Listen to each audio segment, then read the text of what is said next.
Hello everyone.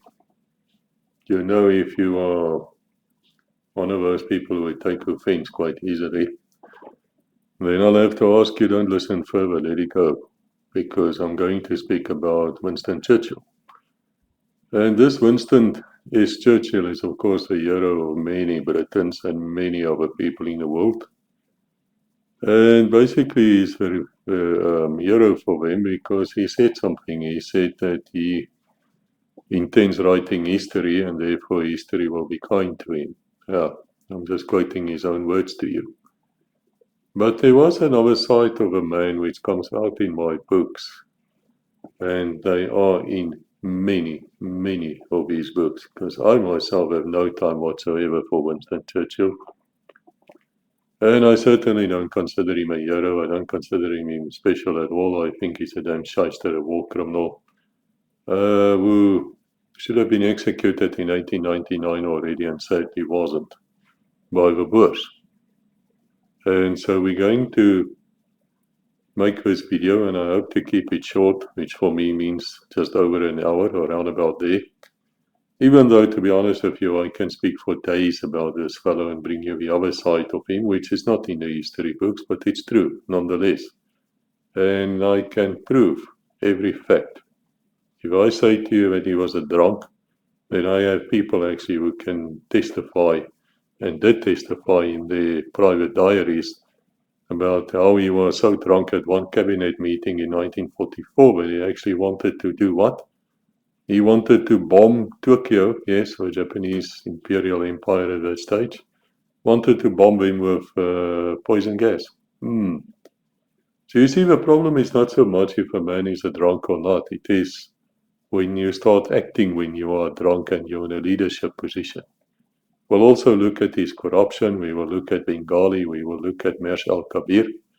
Lots of you wouldn't know what I'm talking about right now, but if you read my books, you will find in many of them I'm discussing these things and I'm bringing you the other view. Now, it's not a popular view, of course. I mean, you only have to go online and you will find absolutely everywhere. You will find memorials to Churchill. You will find out there's actually groups of people, historians, famous ones, who got well rewarded for it, for their efforts financially as well with titles from the royals to protect this fellow. So what you're going to hear is basically the alternative view, but alternative doesn't make it wrong. Let me be frank about that. And with that warning, let us start. I have 15 pages here which we have to go through, and frankly, I can't go through all of them, so you will have to refer back to the books which I refer you to. But let us start with a joke first. There's this old saying that there were two politicians. One was a vegetarian, combat hero, genuine one, came from the ranks, and he became a leader of his country. He turned the economy around and was extremely popular until the day he died. Yeah, that's Adolf Hitler, by the way. And then there's another fellow who's a fat slop, drunk. Yes, he went to war a few times, but he was always the officer class, officer type. Sanders, educated, don't you know, old chap. Commissioned into the best regiments because daddy had money. And he was a half-breed as well, meaning he wasn't even British. His father, I believe, or his mom or something was American. So he was halfway. Not a full Briton to begin with, British. Not really English, Yeah, how many of you know that? Anyway, so this fellow obviously is not Churchill. And what happened to Churchill? Before the war even ended, they chucked him out of office and he was highly unpopular. And then, of course, he came back later and then he had a stroke, and we'll talk about that because that again is history repeating. How they covered up for him being totally incapable of actually leading his nation. Yeah, that's what happened. So you have to be careful with history. I want to say that to you. There's always two views and then there's the truth somewhere in the middle. I'm fully aware of that. But on the other hand, when a man starts saying that he will write history and it will be kind to him, you have to look at him very, very, very carefully. And also, let me also start by saying that history is actually not the flavor of a month these days. And that is not by chance. That is deliberate. That was changed by certain people, and I do write about them in many of my books. Let me give you the statistics here. In 1940, 90% of the top US universities had history as a required course or subject to get your degree. So 90% of the people who were graduating by the First World War had a fairly good understanding about history. Why? Because history repeats, we know that. And then something changed. They changed the curriculums, and by 1939, this 90% has actually dropped to 75%, and by 1964 it was less than 50%. And of course now, in our times, the middle 90s and later, there's only one Ivy League university in the US which can actually still require, a history course before they issue the degree. So you come down to about 99% of the top universities don't do history anymore. Now, if you think that is by chance, I've got a bridge to sell you. Really, it's not by chance. They change the curriculum like that to make you stupid. It is just the way they're playing the world. And where does this come from? There's a philosopher called Jorge de Santillana. Don't even know what nationality this is. But he said those who cannot remember the past are condemned to repeat it. Now, Winston Churchill, of course, was a man of great oratory skills and a great writer. You have to say that. He had a fantastic way of writing, a fantastic way of speaking, and he had a way of words. But, all shysters do, if you think about it. It's not the guy who is stumbling around and cannot speak properly. He's not the guy who's going to do you in. It's a shyster, the fast talking snake oilsmen, those type of people, which Churchill, of course, was one of them, which will put the bullshit over your eyes. So he stole that phrase in 1948 when he said those who fail to learn from history are condemned to repeat it. So he used that phrase quite a bit. And he liked doing that. He liked to take certain quotes from other people because he's inherently a dishonest man, as I will show you here in this episode. And go and read my books. I will refer you to them, where we go into greater detail. Because if I have to go into all the details here, you're going to sit here listening for me for two days. And most of you will not last 10 minutes. So it's better, for me to just bring the message over, shocking as it is, as quickly as possible. So after the war, Winston Churchill, of course, is out of office, and so he's traveling in the US. He's meeting his old wartime mates, and he's making speeches, which, of course, he's getting paid very well to do it. And he said the following. He said, from Stettin in the Baltic to Trieste in the Adriatic, an iron curtain has descended across the continent. That's Europe. Now, that became, of course, known as the Iron Curtain speech. Yeah, you all have heard about it, I'm sure. Yeah, but tell me, which person actually said that before him? Who was talking about the Iron Curtain long before Churchill even got to it? Yeah, that was Joseph Goebbels, by the way. The Nazi propaganda minister, the one who committed suicide with his wife, and they murdered their 6 children. Or was it 8? Can't remember, a whole bunch of them. And fascinating, all of them names started with an A. Why? Because of Adolf. Yeah, Adolf Hitler. So, for us in South Africa, I'm a South African, and I'm not saying I'm speaking on behalf of any other South African, because most people wouldn't know these things I'm talking about, because we learn the same crap you do in your history books. After all, it's the United Nations, which Churchill played a major role in creating. It's actually him who came up with that name. Yes, him. He came up with that name, the United Nations, taking over from the League of Nations. FDR, Franklin Delano Roosevelt, was being credited with that name, but he came from Churchill. And they write the curriculums for the entire world, for the schools.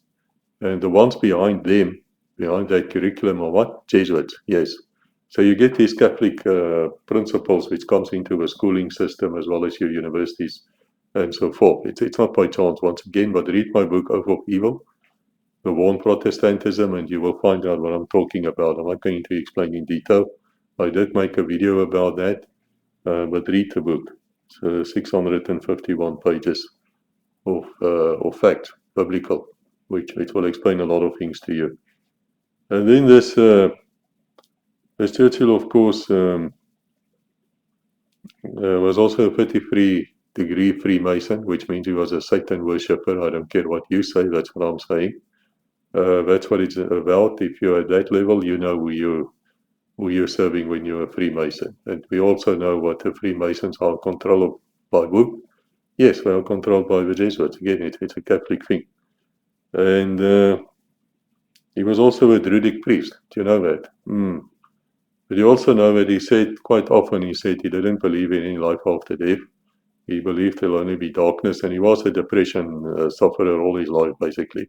He had these dark things which come. And it comes when you play with Satan. That will happen. So let's start.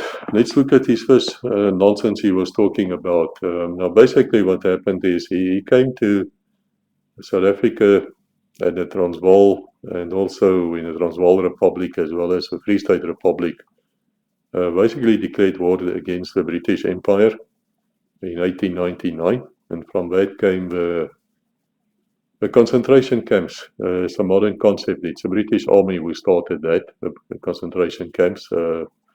Churchill never apologized for that in his life. He just glossed over it as if it's not important. But it's from that war, the South African Anglo-Boer War, the second one, 1899 till 1902. That is where the concentration camps come from, and 1 out of every 3 of the South African, of the white Boers anyway, were murdered in those camps. And yes, you can say to me it is not the same as in Belsen or one of the Auschwitz or one of these, but that's where the concept started. End of story. And Churchill actually totally agreed with it, and he was totally in favor of it. But he was a racist. I will show that to you also as we go along. So he arrived as a war correspondent. Now, he did go to Sandhurst. He graduated from Sandhurst, and then he had a commission in one of the famous cavalry regiments. He served a little bit in India, and then he bought his discharge. He went into politics, basically tried to do that. He changed parties, I think, 3 times. He would desert from one and then come running back again, and then he goes out again. He actually said in one of his quotes, he says, it takes a special kind of a rat to do that. Yeah, he's got that right. And how they actually accepted him back, I don't know. I just don't get it. But you know what? That's your upper class British politicians. I mean, they get away with this type of thing. It is just the way it is. So he arrived as a war correspondent in South Africa, where he was now supposed to write articles to major newspapers, things like that. He had a Mauser broom handle pistol with him, and he was on a train. And the Boers actually attacked the train, and it was derailed. And Churchill was then captured and made a prisoner of war, something he complained about bitterly because he said he was a civilian. Therefore, he shouldn't be a prisoner of war. Okay, fine. But they also found this Mauser pistol of his empty. So he was shooting back. He was actually participating in that ambush, shooting back at the Boers. That enough is to hang you. That is enough to go to a firing squad. Because now you as a civilian, you're getting yourself involved in combat. Yeah, you see where this is going. But sadly, he wasn't wrong. It's really sad. He should have been, but he wasn't. He went to prison in Pretoria. This is before the Brits took Pretoria. Then he escaped. Funny enough, he was about to be released anyway. I mean, he escaped about an hour before he was supposed to be released. And then he came out to something. Once he escaped, he went to all the way to Lorenzo Marx, which is the name of Maputo, that is a neutral country at that stage, Portugal.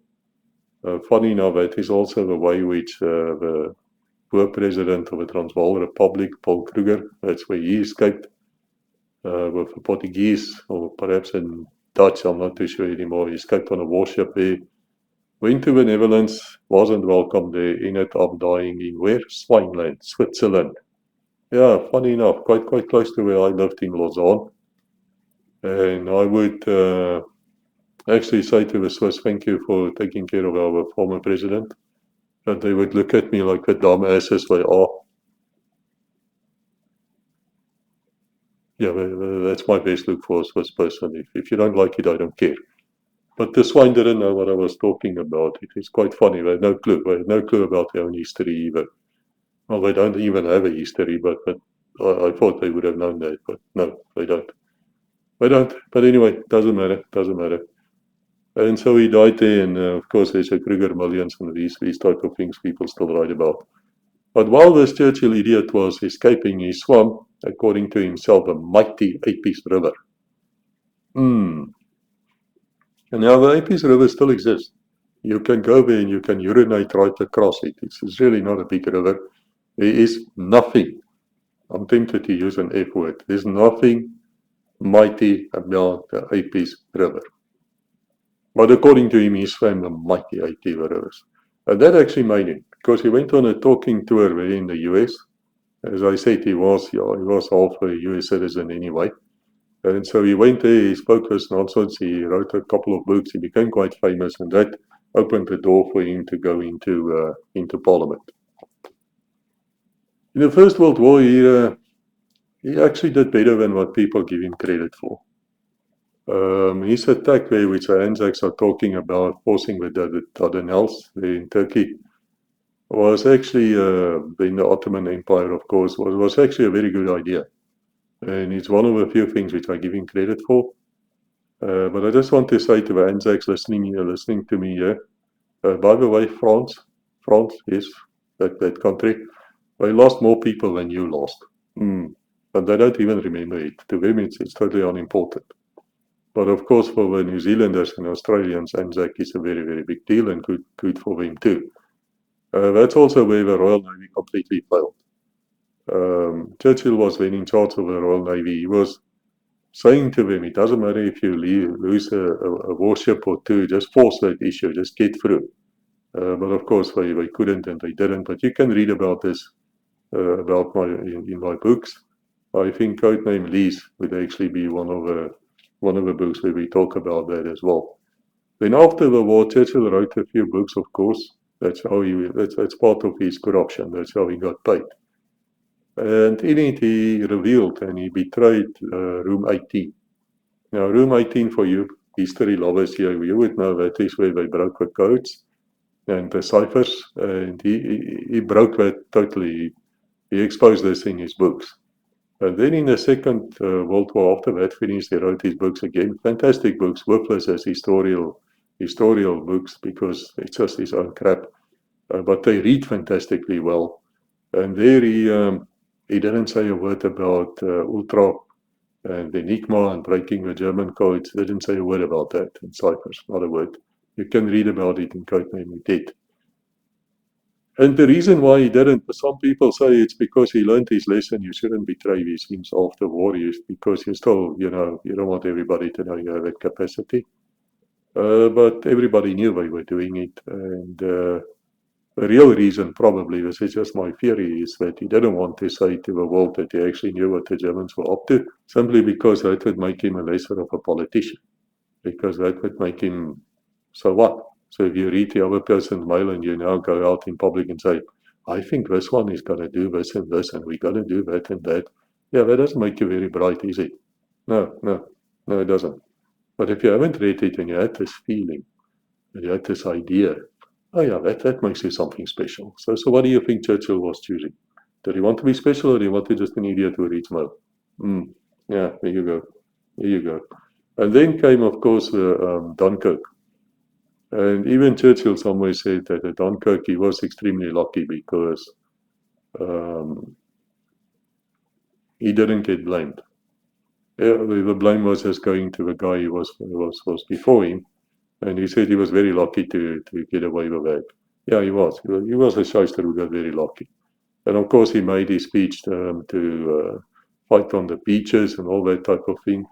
Yeah, he was talking about too. But let's see what actually happened there, because I want to get to Mers-el-Kébir. And if you get to read Codename Caribbean, you will see I go there into the losses suffered by France during that time, because the French army were actually the ones holding the Germans back away from Dunkirk, while the British could run away in peace. And they did wrong. Don't try and deny it. They ran away in disgrace. They ran so quickly that they actually left their weapons behind. Yeah, that's how fast they ran. And they were supposed to come back and fight again. But they didn't. No, they didn't. It is very interesting. During that time, if you read Field Marshal Bernard Law Montgomery's books, it definitely comes out there as well. The French army, they had a problem with the British army. Why? Because the British army had two divisions there. Two divisions, two. That's one of the reasons, the major reasons, probably why Stalin from the Soviet Union has got that non-attack treaty, or whatever they called it, a peace treaty with Hitler in 1939, non-aggression pact. Why? Because he asked the Brits, how many divisions can you field? Oh, two, perhaps three. How many German divisions was Stalin facing? 200. You see what I mean? Oh, shame. I see stuff. The British army, even in those days, were not even a factor. I mean, they were not. But those who fought well. I have to give them some credit at least. But anyway, it seems that France were facing the Germans, and they were facing, like I say, almost 200 divisions, 150 divisions, sorry. They could only manage 90 divisions themselves, France. Why not? Why the disparity? Because the French lost so many young men in the First World War, that they simply didn't have the people available. They were dead.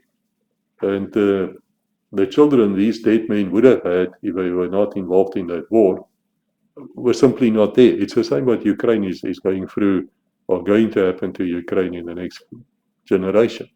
They don't have these generations anymore. Therefore, the country is gone. That's what happens when you start a war when you don't know what you're doing. So Churchill had to do something in 1940 to ensure that the US of A comes and rescue them.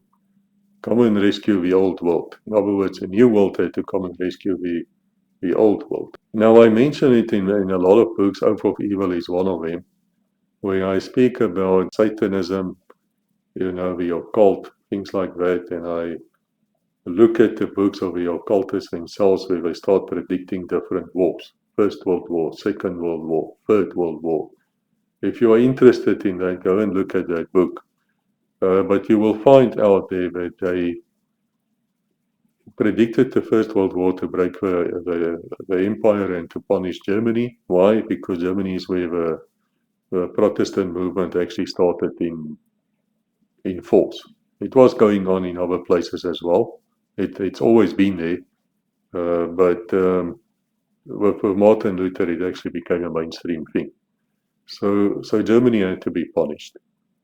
And then with the Second World War, they wanted to get the US of A to become a world power. Because at that stage, the US wasn't. It was still with the Monroe Doctrine. It wasn't really worried about what's happening outside its own borders. It was just trying to establish itself. It wasn't a superpower at all. But after the Second World War, it certainly became. And one of the great reasons for that is that Franklin Delano Roosevelt actually waited for the British Empire to destroy itself financially before he would come in to help. Yes, Lend-Lease. Lend-Lease wasn't for free, actually. Churchill made comments, it's in my books, where he's talking about it. Oh, we didn't even discuss how to repay it. You know what? And FDR came and said, there's a fire next door. You take a hose pipe. You don't ask people about the water. You just go and take the fire down. You can talk about the rest later. Yeah, well, they were paying until about the year 2005, 2006. We were paying that war debt back, and that's after about 90% were probably written off, roundabout. But in 1940, Churchill was desperate, absolutely desperate. They had no money left, they had no people left. Their tanks, their arms, everything was still lying in France where they abandoned them. Hitler's armies were waiting to cross the channel. And if they have crossed, it would have been the end. They would have gone back to speak the royal language, that is German. Because if you think that they are also Windsor, the British Royals are actually English, then I've got a bridge to sell you too. Go and read my books. You'll find out they're actually German, and they're from German stock, and they're a German aristocratic family. They just changed their name, I think, in 1917 to the House of Windsor, because they felt the German during the First World War that this can create problems for them. They might even be dethroned or something, which they should have been done already a long time ago. But tell me, interesting, when last did a British Royal die in combat? Yeah, and I mean combat. I don't mean in an aircraft accident, as what happened in the Second World War. I mean actual combat. When? Well, more than 600 years ago, in 1465 or something. That's the last one had the decency to die in combat. So when you hear about these princes and people going to Afghanistan and other places, don't be impressed. There's nothing to be impressed about, really, nothing. Nothing. So anyway, Churchill made his speech, we will fight on the beaches, blah, blah, blah. You know what? People were laughing at him. I quoted here in my books as well. In code name Caribbean, which is about maritime terrorism. Read it because it's very important today. Terrorists are actually looking to capture and blow a LNG ship. And once they do that, that thing will explode with the same power as 55 Hiroshima atomic bombs. Yeah, think about that next time you blow up Nord Stream and things like that. And now you have to bring these ships in. At some stage, they're going to get captured, they're going to get blown. And yeah, you will regret that. But anyway, not my problem. Britain was, of course, according to this Churchill, standing alone, which is the biggest bullshit and designed to make us colonials extremely angry because the entire British Empire was also there. And in fact, if you look at the lack of casualties suffered by the Brits, the British Army during World War II, you will find out that why? Because they weren't fighting, that's why. Because the colonials were fighting. Yes, Australia, New Zealand, South Africa, Rhodesia, India did fantastically well in that war. They supplied £1 million a day to pay for the World War effort. And then came Bengali. Yeah, we'll talk about that as well. We'll talk about that. So they laughed at him in Parliament when he came out with the story of standing alone and also the story of fighting on the beaches and wherever. That was just bullshit. Then came Mers-el-Kébir. Now, by this time, France has surrendered. Because the British Army was, of course, now staying in the UK. They were not coming to fight anymore. France was standing alone. And so France had to surrender, and France then did it. France surrendered. The men were then taken to prisoner of war camps, where they stayed for the next 6 years. Charles de Gaulle became quite famous, but Churchill really disliked him, and he disliked Churchill. The Vichy France then became one part of France, and the other part was then occupied by Nazi Germany. It was terrible times for the French. Later, Nazi Germany took over the entire France again, and then of course there was the invasion, D-Day, all those things. I don't need to repeat this history to you, but at the end of the day, France is now a neutral country. It's a former ally of Britain. Just remember that. It's an ally. It used to be an ally. They used to fight together. Okay. Not that the Brits were fighting, they were running away, but whatever. Even Churchill, by the way, said that there shouldn't be a Dunkirk medal because you don't reward failures. And that's what it was, total failure. Of course, the other people will say, well, if they didn't run away and the entire British army was captured, then of course Britain would have to make peace. And then what would have happened? Well, it didn't happen, so we don't know. But then perhaps Nazi Germany would then have defeated the Soviet Union. They might have. It's arguable. I don't personally think so, but there are people who think they might have reached Moscow. But that would not have stopped the fighting because, Napoleon reached actually Moscow and didn't help him one bit. So yeah, the Russians would have kept on fighting, I've got no doubts about it. But it would have changed world history. And you know what? Hitler actually admired the British Empire. And he always said that, look, let's use the German army to assist you guys and you use the Royal Navy to assist us. That was the kind of thinking going on behind the scenes. But we all know that, of course, Nazi Germany was defeated, which is a great thing. And that Churchill was the man of the hour, according to himself. But he had to prove his loyalty to America. He had to prove to the second beast of the Bible, that's the US of A. He had to prove that they can still fight back. And so what he did is he attacked the French fleet at Mers-el-Kébir. Now,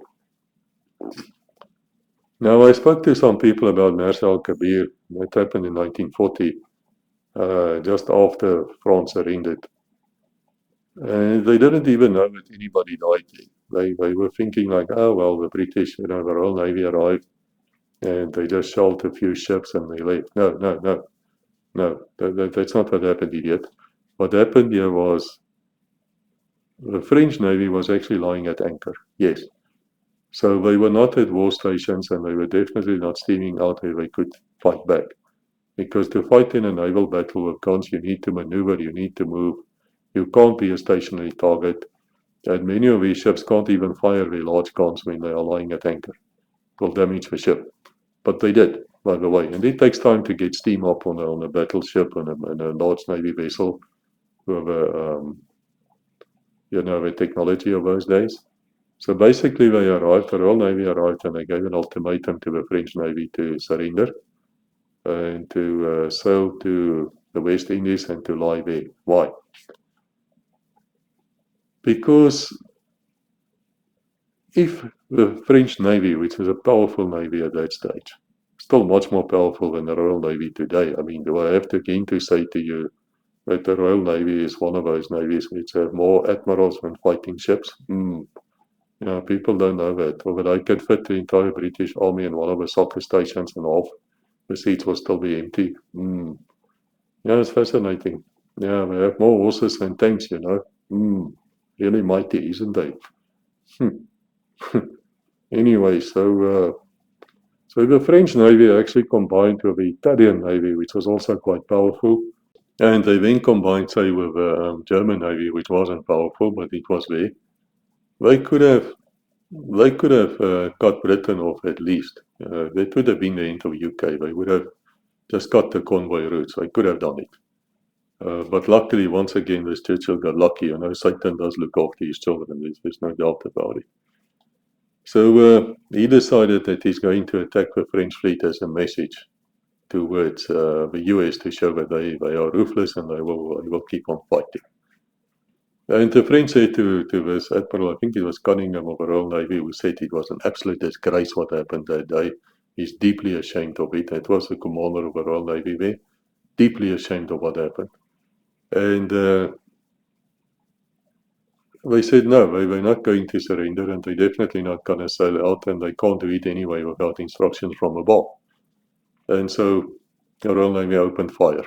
Yeah, they started shooting at their former comrades. The former people were fighting with them, who saved their asses at Dunkirk. Yeah, we did that. And 1,297 French sailors actually died that day. Yeah, do you know that? Yeah. And you know what is a horrible thing here is that the French were never going to join, never ever going to join the Germans anyway, because they really dislike the Germans, so they wouldn't do it. A lot of them did, but mostly no, they wouldn't. And there was a French admiral, Dallin, Jean-Louis Xavier Francois Dallin. He was former admiral of the French fleet. He actually played a role in this because in 1942 something happened. He wrote to Churchill a letter, and this is just after I think the invasion of North Africa took place. And in this letter he said, Prime Minister, now he's addressing this idiot Churchill, he said, Prime Minister, you said to me, now he's quoting him, I hope you will never surrender the fleet. And Darlan replied, there is no question of doing so. It seems to me you did not believe my word. The destruction of a fleet at Toulon has just proved that I was right. At Toulon, what happens is the French fleet was lying there at anchor, and the Nazi Germany took over the rest of France, and they were trying to capture this fleet. This is after the invasion of North Africa. And so the French scuttled their fleet. In other words, they sank their own fleet. That's what they did. And he got no reply back from Winston Churchill, of course, because Churchill was the one who initiated this attack on 2 years before at Mers-el-Kébir, because he was scared of a French fleet. But what is funny about this is that this Darlan was then murdered. Yeah, he was murdered by a British agent, French guy, I think, one of his nationalities. And he was killed in North Africa where he was, and he was just shot dead. And then the murderer got executed as well. Now, what is fascinating about this is that the murderer never thought for one moment he would be executed. He thought he was actually doing them a favor. Of course, Darlan is not a guy with clean hands. He became a Vichy politician as well. But the fact is, in this matter, where he said the French fleet will not surrender, the French fleet didn't surrender. So that's just the way it is. Now I can tell you, in my previous life in the shadows, I worked with many former French intelligence officers. Well, they were not former then. And also I know a lot of French naval people, and I have high admiration for the French military, a lot more than I do for any other country, funny enough. And you know what? They have not forgotten Mers-el-Kébir. They have not forgotten, and they have not forgiven. And they shouldn't, because that was an ultimate act of betrayal. And because of that, there were dozens of clashes between Vichy France forces and the Allied forces. In fact, they bombed Gibraltar in revenge. The French Air Force, which that's a good Air Force, they actually arrived and they bombed Gibraltar, but they deliberately bombed into the ocean. In other words, in the entrance. So they weren't trying to actually hit any of the British naval ships there. Why not? Because they were still loyal. They were still loyal to this one who attacked them. And it was disgusting. It's an absolute disgrace. Even the Royal Navy will tell you it's an absolute disgrace. Now let's talk about Churchill as a drunk, because he was a total drunk. Now, yeah, most people, most historians will then go out and say, no, he wasn't a drunk. Of course not. Yeah, he was a drunk. But, the historians will tell you, no, you don't understand. It was watered down, It could be a little bit of whiskey with a little bit of water and ice or whatever, or just ice alone, I don't know. And yeah, champagne, but he wasn't a drunk. He was fully functional. He wasn't even an alcoholic. No, man, this is just the way he was. Yeah, they make these type of excuses for him. But you know what? I worked with many drunks in my life. I myself don't drink anything. I'm a total teetotaler. I think I had a few beers when I was much younger. I'm still in my police days, but that's 40 years ago. I don't drink at all, and I don't like people who drink. And this guy was a total drunk. Trust me, I will quote the quotes for you here. And so he would be seen always having a drink somewhere. He was also as broad as he was long. So he was a fat person. He didn't start off like that. I mean, like most people who would graduate from Santos as a youngster, he was quite, I would say, good-looking man. He was fit. He was young. He looked okay in his uniform, and then he became this fat slob. So he definitely had a drinking problem. Who says so? Well, let's look at it. Roosevelt's Interior Secretary, Harold Ickes. He said, the president said, now that's Roosevelt himself speaking. Now, Roosevelt didn't really like Churchill, by the way. The president, Roosevelt, said that he supposed that Churchill was the best man England had, even if he was drunk half of the time. Apparently, this is Roosevelt still speaking. This is an observation, This is a guy who's looking at a politician across him, a half-breed, this half-American, half Englishman. He says apparently Churchill is very unreliable when under the influence of drink. Must I repeat that for you? Yeah, let me do it, why not? So Harold X says, the president said that he supposed that Churchill was the best man that England had, even if he was drunk half of his time. Apparently Churchill is very unreliable when under the influence of drink. And this is the guy who's having a glass every day. You never see him without it, always cigar, making his flippant satanic victory, satanic type of signs for you. You don't even know it's satanic. So let us see, in Codename Masamole 26. Now that's a fascinating book because I described to you where the Jesuit order, the Society of Jesus, actually created United States of America. And I use that word created. They created this country to become the second beast of the Bible. The first beast is the Roman Catholic system, and they get their power from the dragon, which is Satan. That is the Protestant view. That is what Martin Luther and everybody else has said. Luther not so much about the US because he didn't exist in his days, but the later of the Reformation leaders all identified the US as the second beast. If you don't believe me, read my books, study the Bible, and then you will understand why the US is acting the way it's acting. It's really a simple concept if you understand that. But let us see. Now, Alan Brooke, later Lord Alan Brooke, Field Marshal, was always the direct commander of Montgomery, who I admire greatly. And when you listen to Montgomery, he actually has a high opinion of Alan Brooke, or Brookie as they called him, which is actually funny because Montgomery didn't have a higher admiration of any other general except himself. For all the reasons in the book, he was just extremely good, and the rest of them were not that good. That's my opinion.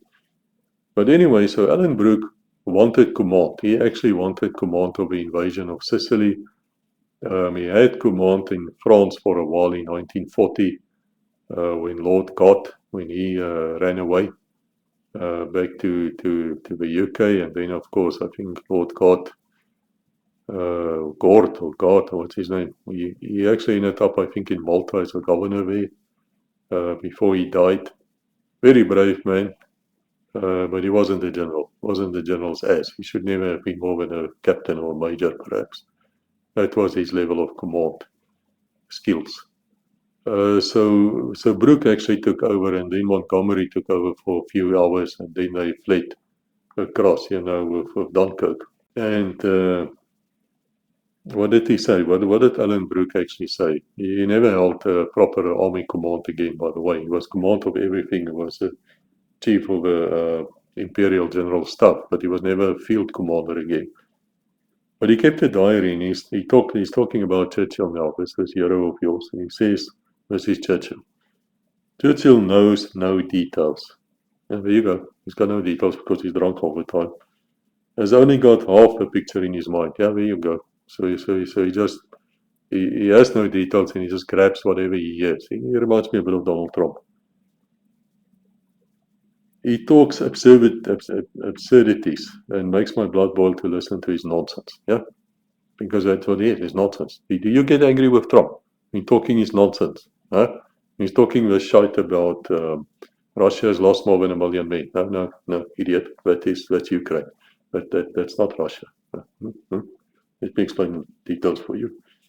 But the wonderful thing is, this is Alan Brooke talking about Churchill. He says, the wonderful thing is that 3/4 of the population of the world imagine Churchill is one of a great strategist in history.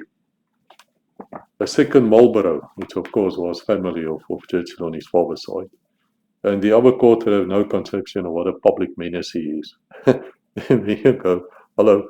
And this Alan Brooke actually spent a lot of time with Churchill.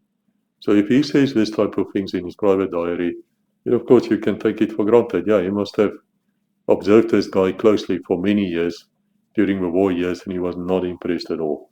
Then he goes on and he says this Churchill is at times as temperamental as a film star. Oh, well, that says a lot. Have you ever worked with film stars? I had the disgusting opportunity to work with a few minor stars in South Africa doing their legal contracts for them. I was still practicing law. And I say this without compulsion or anything. They were racist and those dreadful people, you know what? Oh my word, you've never seen such nonsense in your life. They were just, oh, anyway. And he says he's peevish like a spoiled child. Yeah, there you go. You know, he can't get his way, he gets angry. What did Trump do the other day, by the way? Oh yeah, the jobs in the US wasn't that good or something with the statistics. And what did he do? He just fired this person. What happened with BRICS nations?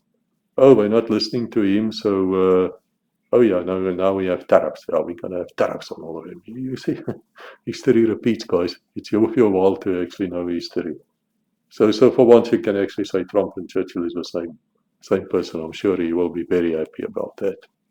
Then he goes on and he says this Churchill would be often picking up on some isolated operation without ever really having looked into it. He's setting his heart on it. Yeah, I know about that. There's quite a few generals which he just grabbed and promoted far beyond their abilities because they sat drinking with him on a ship going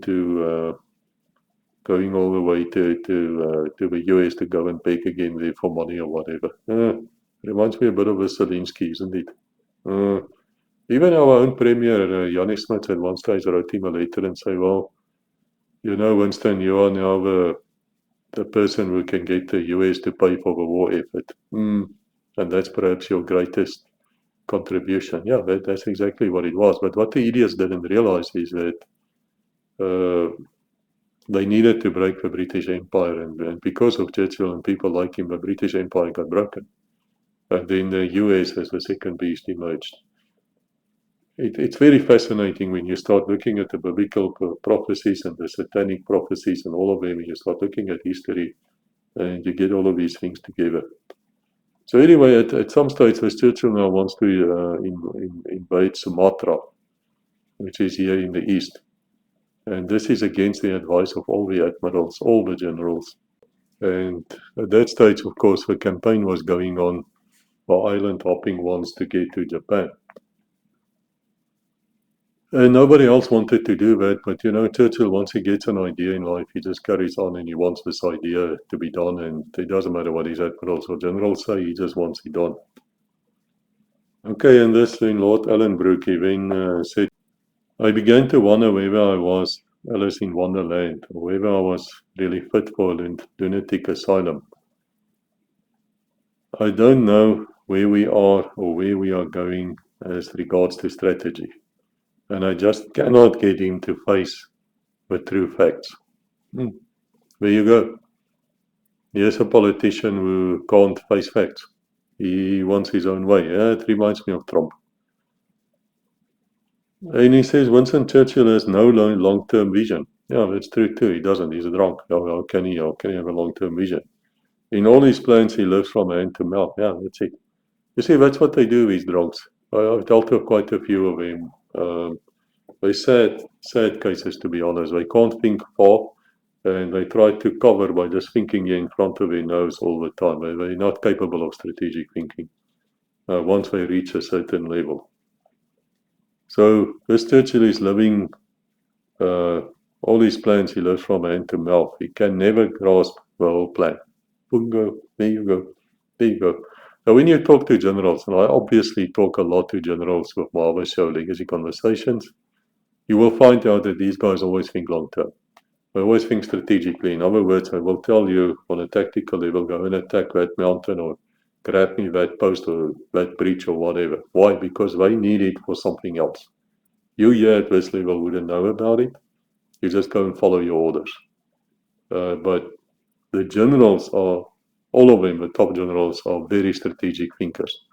Now it seems that this idiot Churchill was not at all. And then he goes on, Lord Ellenbrook, he says about Churchill, he can never grasp a whole plan. His method is entirely opportunist. You don't win wars like that, by the way, you don't. And he says, my God, how tired I am of working for him. Yeah. There's one of the greatest brains of the Second World War, Field Marshal Ellenbrook, known as Lord Ellenbrook, We're saying all these things of your hero, Winston Churchill. Okay, well, let's see what happened in codename Swan 53. Because here we start talking about chemical poisoning and chemical warfare, which is something this idiot Churchill actually really loved. He really loved doing that. So in 1942, now remember, this is after 1940. This is long after there was any threat of invasion, which wasn't serious to begin with, and then Churchill probably knew it. And by that time, Russia, or the Soviet Union, and Nazi Germany were involved in a fight very far away from the UK. But for some reason, this Churchill now wants to start experimenting with chemical weapons. And so what he did is the island of Grunert, which is just off the mainland, was being poisoned with anthrax. Yeah, because he wanted to see what will happen. Why? For the next 50 years now, nothing came to that island. It's amazing. If you read my latest book, Codename Snake 606, you will find me talking about anthrax as well. Why I go into great detail on what anthrax is, where it comes from, how it was used in history, and so forth. Point I'm trying to make is, yes, a totally useless exercise fought out by this previous little fat child, man-child, whatever you can call the idiot, imbecile. And this entire island is now poisoned by anthrax. No reason. There's no reason. There's no strategy in this. There's not even tactical strategy. There's nothing. And in 1944, Churchill arrived at a cabinet meeting and he was drunk. This is confirmed from several diaries. And he wanted to attack Tokyo with poison gas. Yeah, it's of course against the rules of war and the Geneva Convention and all those things, but it doesn't matter. When you're drunk, you're tough, you're a tough guy. So he wanted to do that. Luckily, he never did, because I assure you, Japan would probably have struck back somewhere if he tried his luck with that. But then he had the history of it. Let's look at it. In 1919, this is just after World War One, there was a village called Emtsa, which is 120 miles south of Archangel, and the Bolsheviks were actually there. And what happened was, for those of you who don't really know the history there, the Red Army and the White Army and the Bolsheviks, which later became the communists, they were attacking the White Army, which is the Tsarist one. Basically, a civil war is going on now in Russia, which then became the Soviet Union. The Shah and these people, his family was now executed, they're all dead. And of course, they're all family by the way of the British royals as well. Strange, isn't it? And that was because I think it was Queen Victoria who actually sold all her daughters into marriage right across all the royal houses of Europe. Yeah. You know, they do each other. They really like inbreeds. I don't know if you've ever been to Buckingham Palace. There is a story I can tell you about it, but I can't. I won't. Not on air anyway. If you know me well, you'll know what I'm talking about and start laughing about the first fight which took place there. And the one thing you notice when you look at these royal pictures as you walk through that place is they all look like inbreeds. They really look like very unattractive people. Very, very ugly people. You have to do it in the dark or you won't. But anyway. So this village of Emsa is held by the Bolsheviks, and Churchill is giving orders from the UK, and tons of chemical shells were then being fired at them. Yeah. This is, of course, once again, it's against the Geneva Convention, it's war crime. But, as I say in my books, is that it's done by the West, with he has an upper-class British accent, and then it's fine, it's no problem. So what did he say? What did this imbecile Churchill, what did he say about chemical weapons? Well, let's quote him. He says, "I'm strongly in favor of using poison gas against uncivilized tribes." Yeah, there you go. This is racism. This is like, yeah, you can use it against blacks and Indians, not white people, not white people. But I want to say to you, actually, white people, IMSA, even the Bolsheviks, they were white people. Just want to say that. And when we said this uncivilized tribe comment of him, it was directed against tribes of northern India, which is today Pakistan. And then he made a cabinet note and he said, why is it not fair for a British artilleryman to fire a shell which makes the said native sneeze? In other words, to kill him. It's really too silly. So in other words, people were taking him on. They were saying, what the hell are you talking about? You can't be like this. And he's like, yeah, why is it not fair for a British artilleryman to fire a shell which makes the said native sneeze? Well, they don't sneeze. They actually die. Have you ever been poison gassed? It happened recently. It happened recently when the Iran-Iraq war, where the West, that is West Germany, US, people like that. Yeah, they were supplying Iraq with chemical weapons. We know that. Of course, his supporters now will come out and say, no, you don't understand. This is black humor. You don't understand the guy. It's the same as they say with his alcoholism. Well, it's watered down. Look, I'm not interested in black humor or watered down or whatever. I'm interested in what he did and what he said. End of story. End of story. You don't go to a cabinet meeting to talk shit and to make jokes. Right? You don't do that. You go there, and if you make comments like this, it means you're serious. And history should note that. End of story. I want to hear your stupid excuses. Well, it's amazing what this fellow actually got away with. But let me tell you on a lighter note. In 1942, Nazi Germany, of course, was listening in on what's happening in the UK, in England. And they started hearing a lot of conversations about tons and tons of gas being kept there and also being stored. And they got very worried about it because they thought that the Allies are going to restart World War I with the gas attacks. And then later on they realized, no, it's just the Americans speaking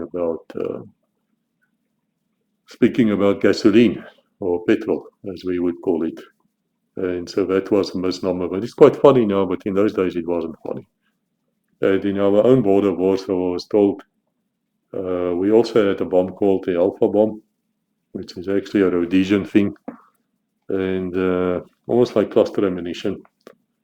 And they're very effective. But the Cubans started thinking that the Alpha bomb means atomic bomb. And so they were shit scared. Now look, the Cubans were shit scared anyway. I mean, they ran away wherever they could. Nothing brave about them. But they really thought these atomic weapons are going to be used, and so they got very, very scared about it.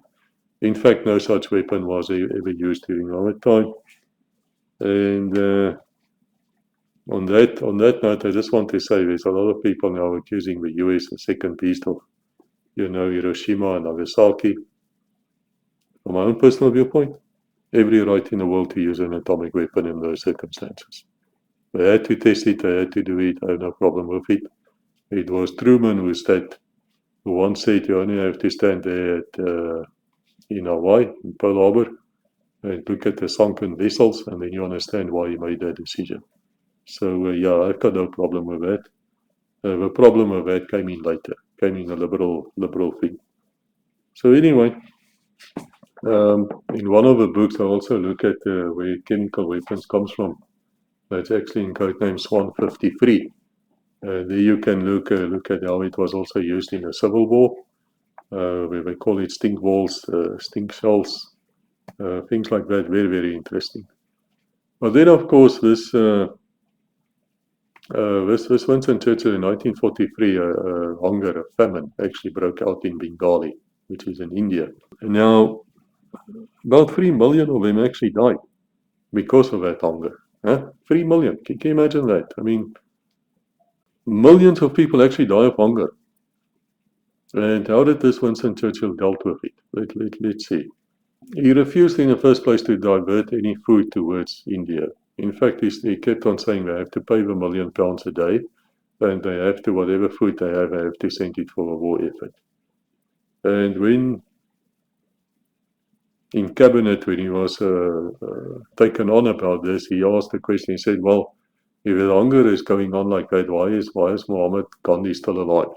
Why hasn't he died yet? And then he went on and he said this is all due to Indian overpopulation. And he made a whole bunch of very, very racist remarks about the Indian people. Yeah, we were racist coming out again. I mean, how can you get away from that? Of course, people will say to you that, look, he was a product of his time. And that's the way he was, and we have to live with it, and so forth. Okay, but let's look at this guy. He's a very ruthless fellow, let me tell you. How many of you, this is in Katyn Ghost, how many of you actually know about the Katyn Forest Massacre? Now, let me just give you the background. If you want to know what a shyster this Winston Churchill really was, you have to look at Katyn Forest. Not sure how you say that because it's probably a Polish word. But Katyn Forest is basically where 22,000 Polish officers and their bourgeois people, the intellectuals were murdered by the Soviet Union. No doubt about it. And so what happened was Poland fell. As you know your history, in 1939, it wasn't much of a fight. And Poland also had this bad luck of being situated right between Nazi Germany and the Soviet Union. And it's still there. Of course, it's Russia now. And it's Germany once again on the other side. And so they're always a buffer state, and they're not capable of defending themselves against any of these states. Well, against Germany these days, I mean, really. German army is even worse these days than the British ones. But they're very unfortunate where they are. That's probably one of the reasons why they wanted to join NATO. But I don't want to go into that. I want to go back into history, and basically what happened is Nazi Germany attacked them and overran them, and the Soviet Union attacked from the other side and overran them, and then so Poland ceased to exist, basically, and they fled. Some of them, a lot of them actually fled to the UK, where they kept on fighting. We think of the Polish squadrons in the RAF, think of General Sikorski, which I will talk about just now. And then when the Germans actually invaded the Soviet Union, they discovered, about 2 years later, they discovered the massacre that happened at the Katyn Forest, where all these people were basically murdered. How do we know they were murdered? Well, the bodies were dug up, the Red Cross were there. They can verify this as well. There's no doubt about it, but they can verify it. Now, these officers were taken there, all ages, all ranks, and their hands were tied behind their backs with barbed wire, and they were all executed with a shot in the back of the head. But now there's a problem because the Soviet Union is doing actually all the fighting. 70% of the fighting, probably some people say 80% of the fighting in World War II was between the Soviet Union and Nazi Germany. The West, the Allies, UK, British Empire, America were actually, I don't want to call the effort nothing because it was very valuable and a very good effort as such. But really, if you look at what was happening on the East Front with the Soviet Union, it was virtually nothing. Nothing. If you look at the casualties, almost nothing. And the Russians, of course, are totally aware of it, but most Westerners wouldn't. In fact, if you take all the Allies, all their casualties of the entire war, that is in all theaters, North Africa, Italy, France, Western Europe, as well as against Japan, you will find out that it's not even a patch on what losses was suffered by China, yes, China, as well as by the Soviet Union. It's nothing. It's nothing. In fact, there's statistics out that say that more German civilians died in air raids than what the Allies lost in soldiers. Now, I'm not saying to you that the death of an Allied soldier is a light thing. It's not. We lost people there. My family lost people in that war as well. But the fact of the matter is, from another viewpoint, the Allied effort from the Western side were really not as great as you think of as something like Trump thinks. So when this came out, of course, of the Free Polish government wanted some action. They wanted something to be done to the Soviet Union because it's their people who's been murdered here. But Churchill and Delano Roosevelt are like, well, they are our allies now. So what do we do? So let's see what did they do? Well, how did they react? Now, according to Churchill himself in his books he wrote after the war, when he was confronted by General Sikorsky, and this Sikorsky's got nothing to do with a guy who actually designed a helicopter in the US, not the same person. Might be family, but it's not the same person. But the funny thing about the Sikorsky helicopter guy is that he was Russian, and that he actually was in a class, I believe, in 1915, with a guy who designed the MiGs, Hungarian. They were classmates. One stayed in the Soviet Union, the other one fled to the US. Both of them became great aircraft designers. Isn't that funny? But anyway, what did this Churchill say to Sikorsky when he asked him for assistance to condemn at least the Soviet Union? Churchill said, well, if they are dead, nothing you can do will bring them back. So what he basically said to Sikorsky is, F you, F the Poles, F everything. We're not going to be bothered with it. Okay, right. Interesting. Interesting, because let me tell you what happened then. Later, the Sikorsky then actually died in Gibraltar a few months later. About 4 months later, Sikorsky and his daughter and a few other people suffered an aircraft accident at Gibraltar, and they all died. And it was very, like Darwin, it was very, very convenient for Churchill that this guy died. Did he have something to do with his death? Well, of course not. Of course not. That's what the historians will tell you. Of course not. Really? Really? It's like some people talk about the Clintons. There's always Clintonized people, all of those who just died. Very convenient. Amazing, actually, if you think about it. I'm not accusing, of course not. Of course not. I'm just saying, history repeats, it's weird. It's weird. It's weird. There's a lot of things which went wrong with that aircraft. It's a lot of things. It just makes no sense. But I do go into it in Coat and Ghost. You can read the story there. But anyway, Churchill was also been talking to the Soviet wartime ambassador, who was Maisky, if I say his name correctly. Now, he was actually married to a British woman, could speak English fluently, very, very clever guy. Doesn't look clever, but he was clever. And what did this Churchill idiot, this imbecile, what did he say about the Katyn Forest massacre? What did he say to Maisky? He said, I thought the Poles had been unwise to make or lend themselves to such accounts. So in other words, what he's saying to Maisky is, I don't believe this. No, don't believe this. But that I earnestly hoped a blunder of this kind would not entail a breach of our relations with the Soviets. Now, Maisky, of course, said, no, this is just propaganda. This is nonsense. The Nazis are lying. They were not lying. And they also banned the Red Cross. With the Soviet Union, they banned the Red Cross because the Red Cross were testifying that this massacre actually took place. So they banned it.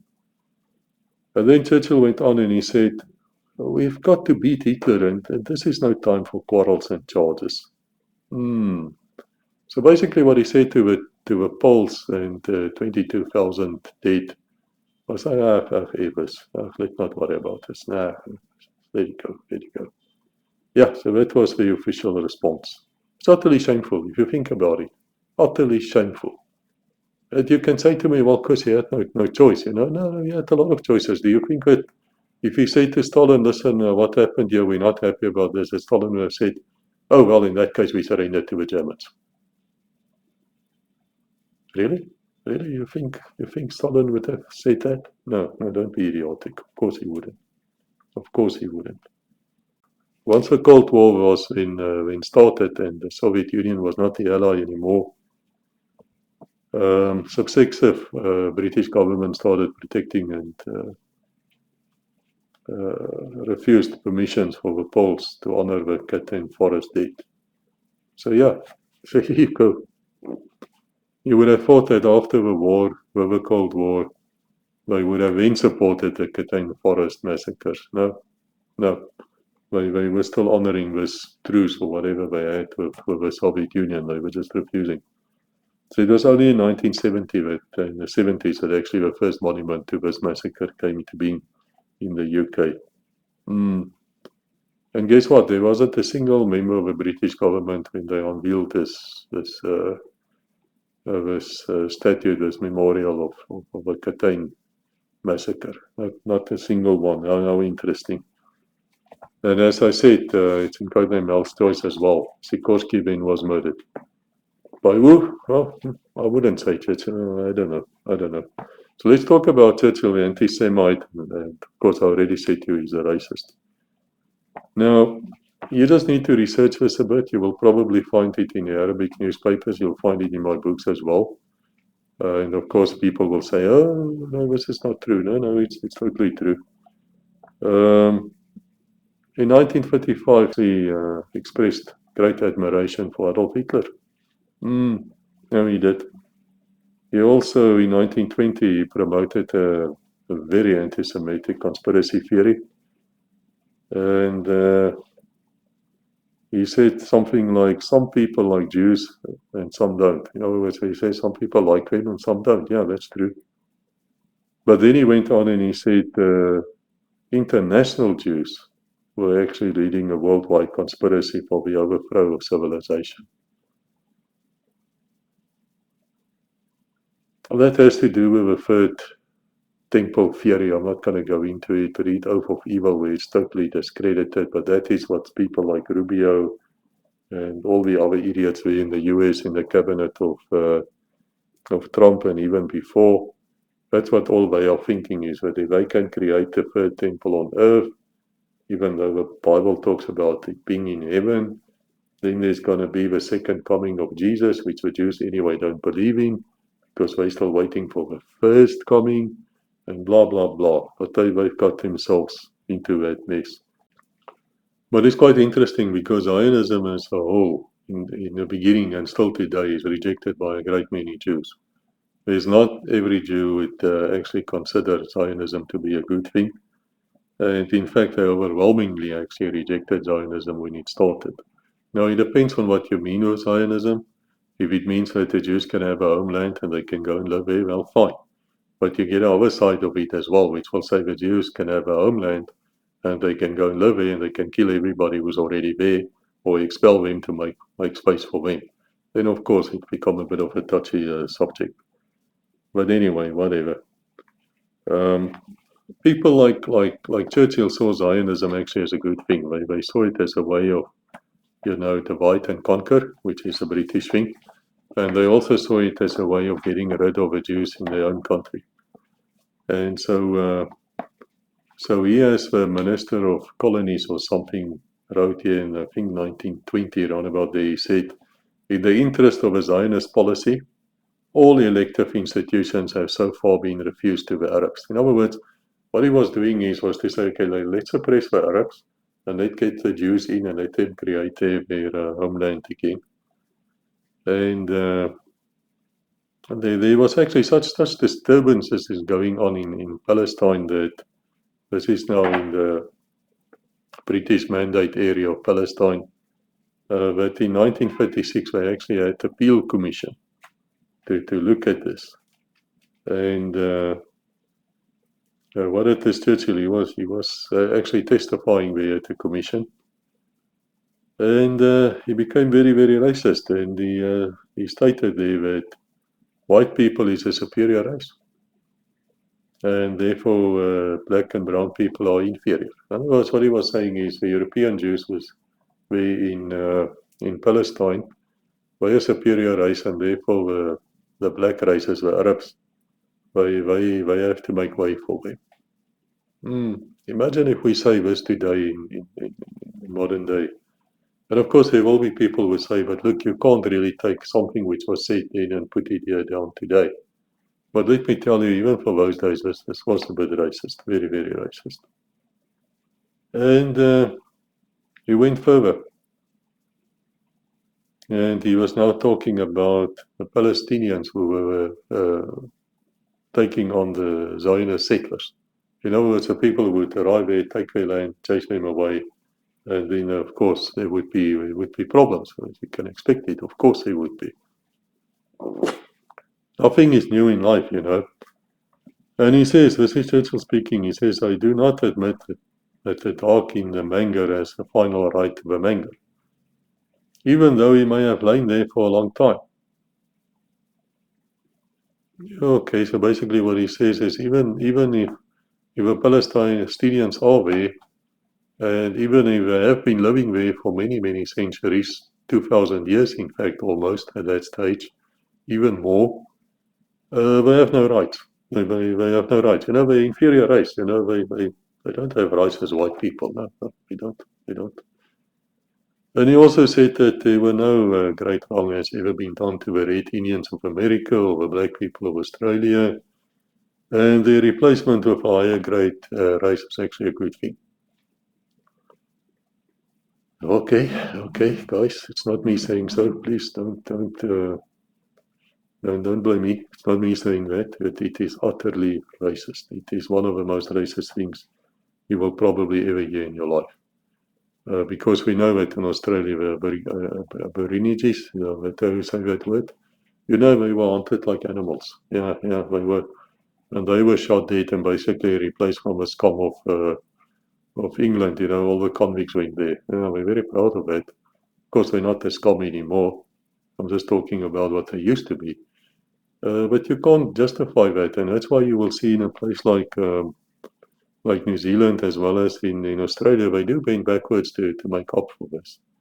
But a guy like Churchill would never understood that, because for Churchill it was all about the white man, and it's all about the English white man, which is the superior race. End of story. And there's certainly a lot of people who still think that. We saw it in South Africa as well, you know, where we're basically being called colonials. It doesn't matter, you're not as good as that guy. I saw it very recently. My postgraduate degrees and other degrees are from South African universities. It was very good.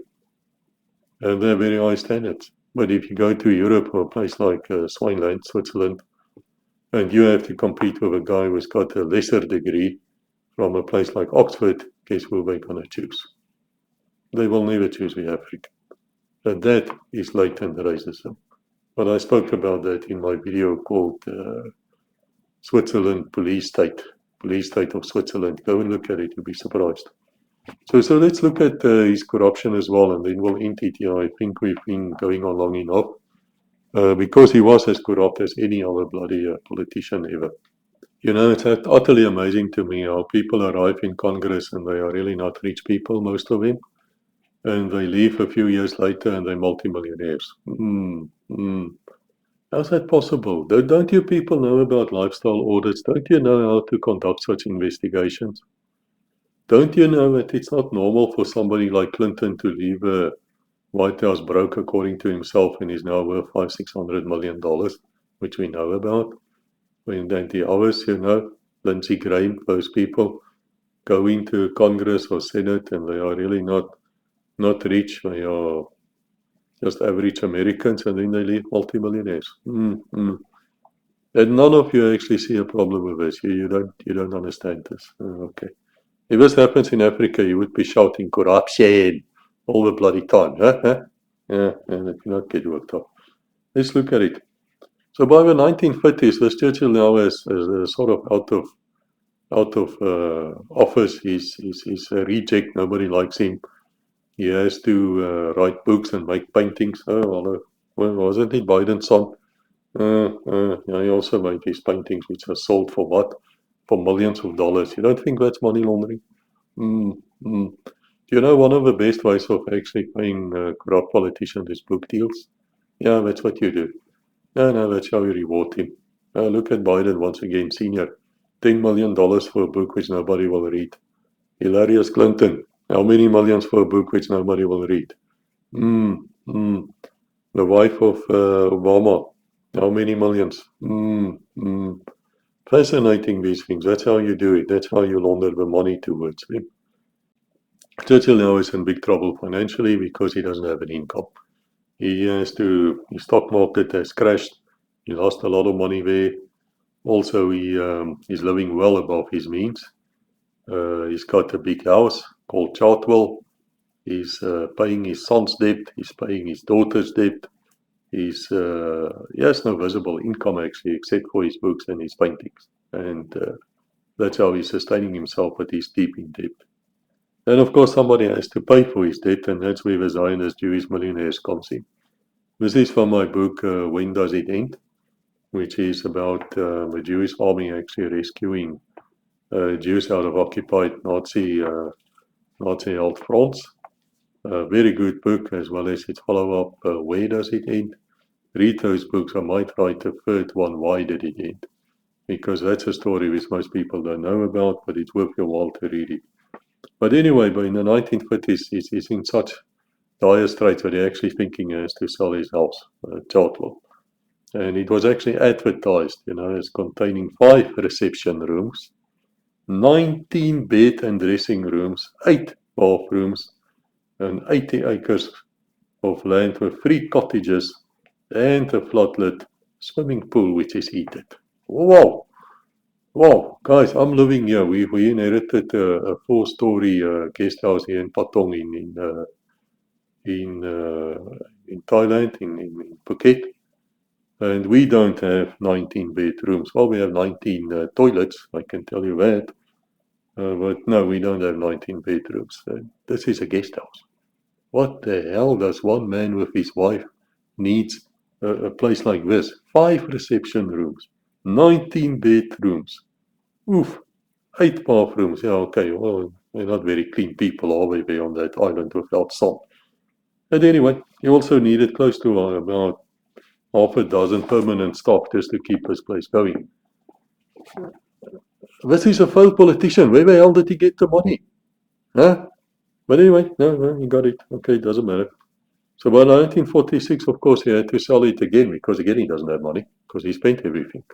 But now it's become interesting because in the 1950s, these Jewish business people, one is actually a South African millionaire, a miner, guy who owned mines. They actually paid all his debts for him.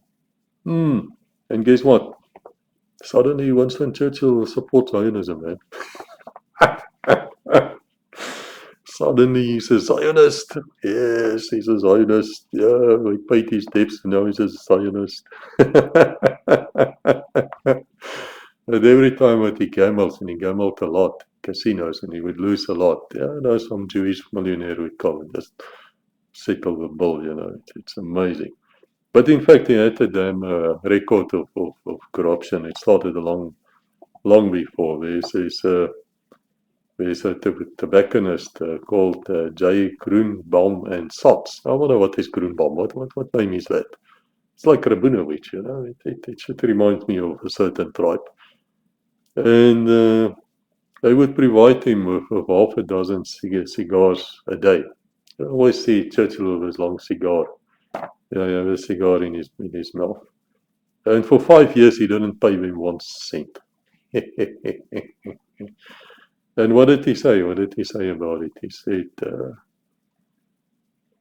He said they may as well wait a little bit longer, having already waited so long. Yeah, there you go. There you go. That's the outlook. No, I'm not going to pay you. If you're waiting so long, you can wait a bit more. I do not want to pay them now unless I'm forced. In which case, I can find the money. Guys, that pisses me off even more. As an attorney, I had a lot of clients like that, and they were not Jewish. Jewish clients paid very well. No problems with them. They understood the small business law practice. And these guys would definitely try not to pay you. They were Dutch and Dick and dive you. What Dutch and dive you? They Dutch and dive you all the time.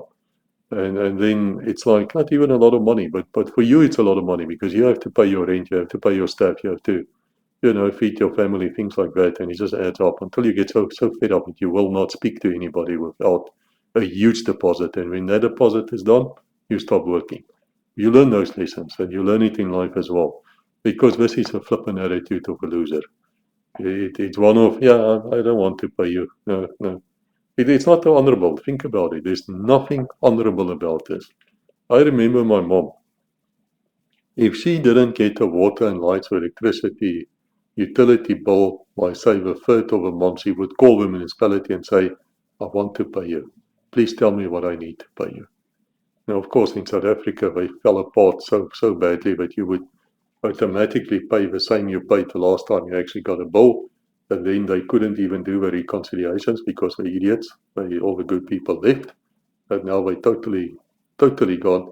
But the fact is, the older generation would do this. They would say, what do I owe you? Let me pay you.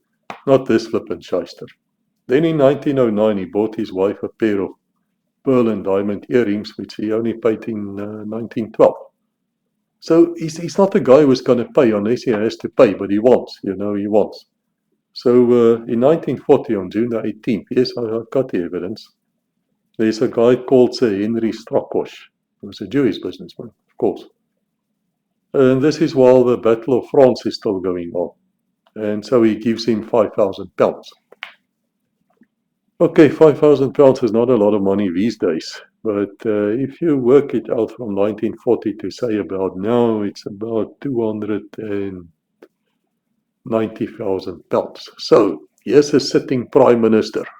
And he gets almost £300,000 as a gift from a Jewish millionaire. Do you think he should declare this? Do you think he should explain it? Yeah, of course he should. But he didn't. No, he didn't. No, they did it in an indirect way. If they didn't give the money to him directly, they gave it to him in another way to hide the money. In other words, that shows you the inclination. That shows to you that it is deceitful. And there were many such cases. And of course, they say that Sir Henry never wanted anything back. Of course not.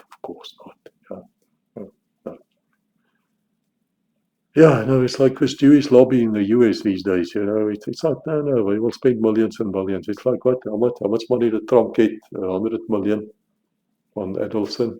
Some say 500 million. But no, they don't want anything back. No, of course, we'll give you this money. No, it's okay, man. It's okay, no problem. Tell you what, just make this Rubio fellow, make him vice president so he become a president because he's really in our camp. No, he ends up as what? As a so-called Minister of Foreign Affairs or State Secretary and never does anything. I don't know what he's doing. But Koff has replaced him. Interesting name that too. It's fascinating, these things. I tell you why. Because this leads to anti-Semitic behavior. This leads to patterns where people start hating Jews. And we're really seeing it these days. Just the other day I was talking to my Jewish friends. And I said to them, I have never seen hatred for Jews as much as I see today. So all of these things which are happening in the background, people are not as stupid as you think they are. And so they pick this up and they start hating the wrong people. It's really sad. It's sad to see these things. But anyway, they kept supporting him, the Jewish benefactors, and he suddenly, as I said, changed his views. He went from this anti-Semite to being a really great Zionist, which in itself isn't a bad thing, but it's just interesting that he changed him. Yeah, so all those articles which he wrote against them, against Jews, all of that, that's just laughed over these days. They say it's just a low-level, casual anti-Semitism of its class and kind. It's not. There is no such thing as a low-class or low-level, whatever, anti-Semitism. You either are or you are not. It's that simple. It's like telling me that you are sort of pregnant. Madame, you're pregnant or you're not pregnant. It's the same as, I'm almost a virgin, only the army and the police did. But you didn't, therefore I'm still a virgin, right? Okay, guys, I'm talking paragroup talk now. It's nonsense. It's utter nonsense. You either are one way or you're the other way. There is no other way. And perhaps he's changed. We hope, of course, that he changed. And the scam went on. The scam carried on all his life, where you had places like the Daily Telegraph, the Life magazine, would pay him exorbitant fees for articles, and most of the time they didn't even run them. So in other words, what was this? It's just a way, again, it's corruption, it's a way of paying somebody. Okay, tell you what, write me this article quickly. I'm not going to publish it even, man, but I'll pay you. Man, that's nice, isn't it, huh? It's like Amazon. When Hilarious wrote that book of Why or whatever, after she lost against Donald Trump of all people. Then she wrote a book and she had, I think, thousands of negative reviews there. And what did Amazon do? Oh, no, they removed all those reviews. Just like that. Because some people are more equal than others. Some people are more equal. It is just like that. So there's no doubt about it. Winston Churchill is corrupt as Idi Amin. There's no doubt about it. You go and look through his entire life. I just touched on the bare, absolutely on the bare on the bare facts. There's a lot more in my books. He was anti-Semite, very much so. You can see it in his writings, the way he was speaking. He was racist, you know that too. Then the Jews started paying him, and suddenly he changed. Yeah, that's interesting. So let's look at later in his life. Of course, he became prime minister again. And somewhere between June and July 1953, he got a stroke, which was always going to happen. I mean, he's a fat old bloke who drinks too much and never exercises. Of course, he's going to get a stroke. But now it's fascinating because we eat this from the population, and it seems that his son-in-law was also his part of his staff, a guy called Christopher Soames. He basically took over in what's described today as a peaceful coup d'etat. This is also in the book, when does it end? No, this is in Codename Wednesday 7. Sorry, this is in Codename Wednesday 7 where we reveal this. You see, I don't reveal everything in one book because I'm not writing about Churchill. I'm not interested in writing about him. But wherever characters would talk about him, I would just put in these little snippets so people can know what a bloody shyster he really was. So even that happened. Once again, history repeated. What happened? Ronald Reagan. Yeah, Ronald Reagan wasn't there also. What about Joe Biden? Wasn't there at all. Yeah, but it started in recent times, which we know about with Churchill. So this Christopher Soames took over. He was only a member of parliament, but he got access to the cabinet papers, and he made many dozens of decisions in the name of the arch liar, as I call Winston Churchill. And he got away with it. It's amazing. Why did he get away with it? Because Fleet Street, that is the British newspaper, covered. They absolutely covered for this. They knew, and they covered. And there's a guy called Jack Colwell, was a private secretary. He said, I could not obey Churchill's injunction to tell nobody. So Churchill himself was saying, don't tell people I had a stroke. See, there you go. There's a flippant dishonesty once again. Huh? Biden, same story. What happened in mainstream media with Biden all these years? Never seen him more smart. He's on his game. He's there, man. He's there. Oh, and then he went on a debate against Donald Trump and what they had to withdraw. But we knew it. We were talking about it a long time, and we were of course banned. Go on all these social media. Hey, Biden is not there, guys. You need to replace him for the good of your own country. No, you're a racist. But these liberals. Anyway. So as Jack Colwell said, he couldn't obey this injunction. And he said also, as Jack Colwell, he said the truth would undoubtedly leak to the press, and so he had to take immediate defensive action. So what does Jack Colwell do? This is a cover-up. He says, so I wrote urgently and in manuscript to 3 particular friends of Churchill. That is Lord Camrose, that was the owner of the Allied newspaper group. Beaverbrook, yeah, he was, I think, also in the wartime cabinet, owner of a Daily Express and Evening Standard, and Bracken is a publisher of Financial Times and The Economist. Now, those are where you see what the elites are planning.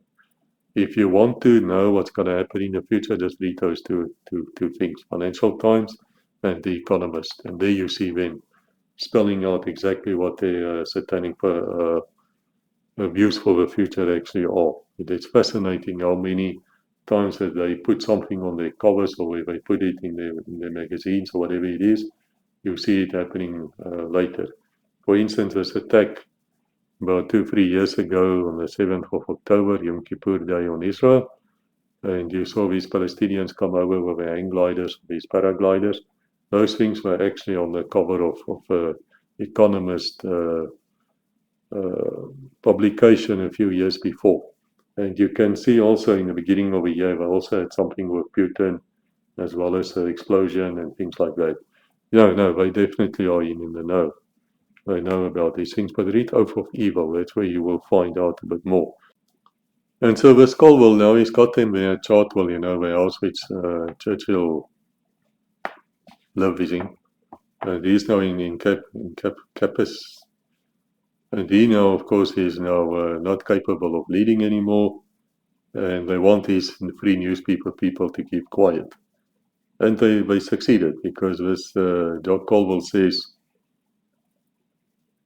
they achieved the all but incredible and in peacetime possibly unique success of gagging Fleet Street.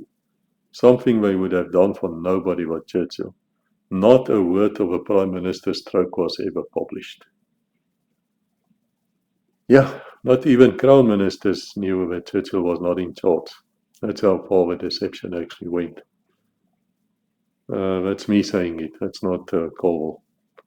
And that time, 53, there were no real war going on, there were not wartime.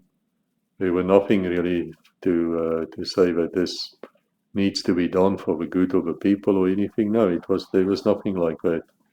But as I say, this happened later on as well. Some people say Eisenhower was also not there by the end. And if you look at him, you can see he's a very frail man.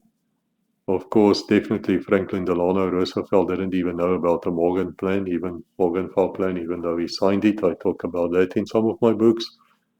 And then, of course, recent times, Reagan, they say. Then, of course, Joe Biden.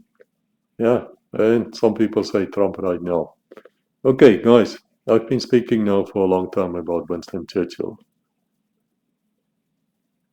I suppose at the end of the day, you have to see if the good things he did was better than the bad things. And then you can actually get to the true nature of a man. But I think, as far as I'm concerned, he's a shyster, nothing but a shyster. There's nothing worthy about him. And I think it's an insult, actually, when people started saying, oh, he's like Winston Churchill.